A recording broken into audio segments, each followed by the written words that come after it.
আমার healthy and tasty recipes চ্যানেলে সবাইকে স্বাগত জানাই।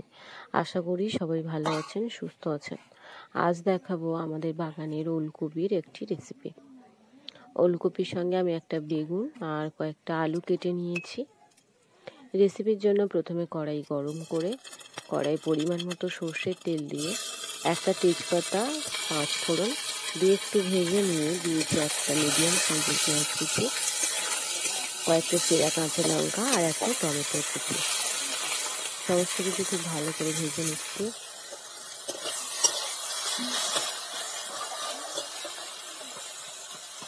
ভাজা হয়ে গেছে, এখন দিয়ে দিচ্ছি সবজি দিয়ে খুব ভালো করে নেড়ে চেড়ে ভেজে নেব।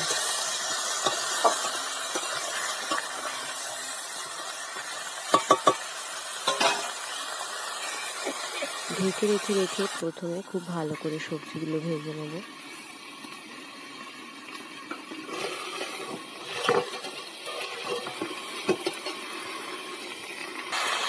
আমার এই হেলদি অ্যান্ড টেস্টি রেসিপি চ্যানেলে বিভিন্ন ধরনের হেলদি রেসিপি আছে, যেগুলো খুব কম সময়ের মধ্যে এবং কম উপকরণ দিয়ে আমি রেডি করে দেখাই। যদি ভালো লাগে তাহলে প্লিজ আমার চ্যানেলের অন্যান্য রেসিপিগুলো দেখবেন। আর ভালো লাগলে চ্যানেলটিকে সাবস্ক্রাইব করবেন, ভিডিওটাকে লাইক কমেন্ট শেয়ার করবেন। এখন দিয়ে দিচ্ছি স্বাদ মতো লবণ দিয়ে ভালো করে নেড়ে ছেড়ে নিচ্ছি।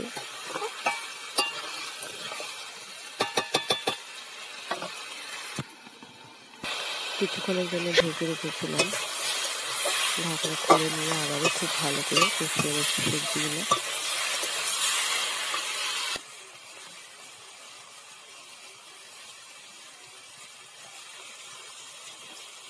এখন দিচ্ছি পরিমাণ মতো হলুদ গুঁড়ো।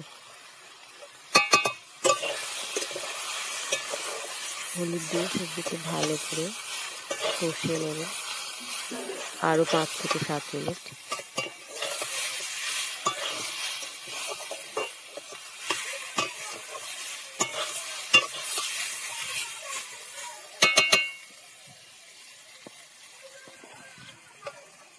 এখন দিয়ে দিচ্ছি বাটা মশলা।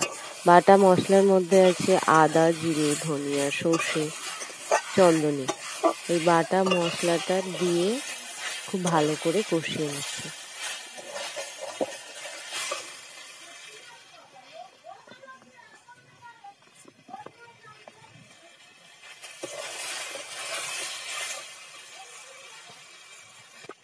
মশলা দিয়ে আর আমি ঢেকে রাখিনি, শুধুমাত্র কষিয়ে নিচ্ছি হালকা আছে 5 থেকে 7 মিনিট মতো।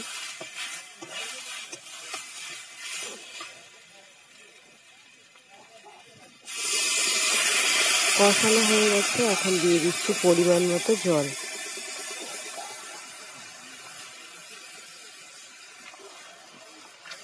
পরিমাণ মতো জল দিয়ে একটু ফুটে ওঠার জন্য অপেক্ষা করব। ফুটে গেলেই ঢেকে রাখবো সমস্ত সবজিগুলো বয়েল হওয়ার জন্য।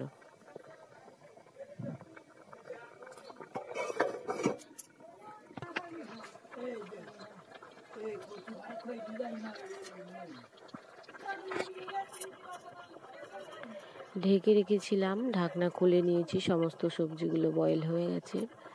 এখন সব শেষে দিয়ে দিচ্ছি ধনেপাতা কুচি। তুমি তো বললে ওটা ডালা।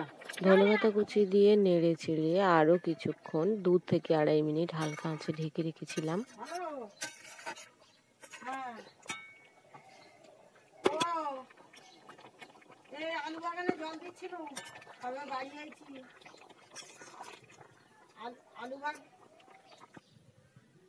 একটা পাত্রের মধ্যে নামিয়ে নিয়েছি। রেসিপি রেডি হয়ে গেছে গরম ভাতে পরিবেশন করার জন্য।